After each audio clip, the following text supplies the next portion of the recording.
Did you know that long before modern noise-canceling headphones existed, ancient African communities had already mastered the art of sound manipulation? It's a fascinating story of ingenuity, tradition, and a deep connection with nature. Today, we're journeying back in time to uncover the incredible noise cancellation techniques of Nigeria's forefathers. Let's start in the heart of Ekiti, a land steeped in rich Yoruba tradition. Here, the ancestors were true masters of sound. Their world wasn't just about making noise. It was about controlling it. They needed ways to communicate secretly, to protect their villages from the sounds of potential attacks, and to find peace amidst the hustle and bustle of daily life. And their solutions were nothing short of genius. One of their most remarkable tools was this wasn't just any drum. It was a sacred instrument that spoke a language of its own. Imagine being able to send complex messages across a village without speaking a single word aloud. By playing specific, intricate rhythms, the Ekiti people could coordinate, warn, and share information in complete silence to outsiders. It was a coded communication system, a sonic secret shared only among the community, ensuring their plans and movements remained unheard by any eavesdropping enemies. This was the ultimate form of secure messaging, powered by rhythm and tradition. But what about defense? How did they protect their communities from the terrifying sounds of an impending attack? They didn't have concrete walls or high-tech alarms. Instead, they turned to the world around them. They built incredible sound barriers using locally sourced materials like palm fronds and mud. These weren't just simple fences. They were acoustically designed structures. The dense, layered combination of organic materials was perfect for absorbing and dampening loud, disruptive noises, effectively creating a shield of silence that safeguarded the entire village. It was a brilliant example of using natural engineering to create a peaceful and secure environment, and on a personal level, they had solutions too, for tasks that required deep focus or for individuals sensitive to loud sounds. The Ekiti people created their own version of earplugs. These weren't made of foam or silicone, but of natural beeswax and a special blend of herbs. The beeswax molded perfectly to the ear, creating a seal, while the herbs were believed to have calming properties. These organic earplugs protected their hearing during loud ceremonies or work, allowing them to maintain their focus and well-being. This incredible ingenuity wasn't limited to just the Yoruba people. If we travel to what is now Delta State, we find the Itsekiri people had their own unique methods. They developed a material called edikan. This was a special, sound-absorbing textile made from woven plant fibers. They would use edikan to line the walls of their homes and community spaces, effectively reducing noise pollution and creating a more serene atmosphere. It was an early form of acoustic paneling, all derived from their profound understanding of local plants and their properties. These weren't isolated inventions across Nigeria. Different communities developed their own unique approaches to sound control, each perfectly adapted to their environment and culture. Our forefathers were true innovators, viewing nature not just as a resource but as a partner. Their noise cancellation techniques were deeply rooted in tradition, community wisdom, and a respect for the natural world. Now let's journey north to the land of the Hausa people. Here, noise cancellation was elevated to a form of art.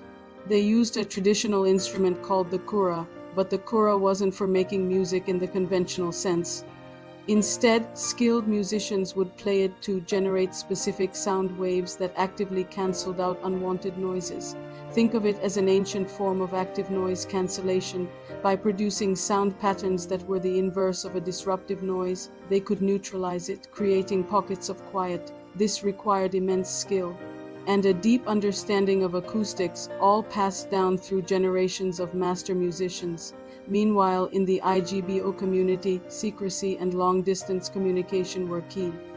They used a sacred whistle known as the Oya. The Oya was masterfully designed to produce a high-frequency sound that could travel over vast distances, signaling important events like a call to meeting or a warning. But here's the brilliant part: the specific pitch and tone were often imperceptible or meaningless to outsiders. It was a sound that cut through the noise of the environment for those who knew what to listen for, while remaining a hidden signal to everyone else. Back in the Yoruba lands, we discover another mystical element in their acoustic arsenal, the Ogbè. This was considered a mystical sound absorber. Ogbè wasn't a single object but a concept, often involving specific gourds or natural materials prepared in a ritualistic way. These items were believed to have special properties to absorb negative energy and sound, and they were strategically placed in sacred spaces like shrines or the king's palace to protect them from unwanted noises and spiritual disruptions.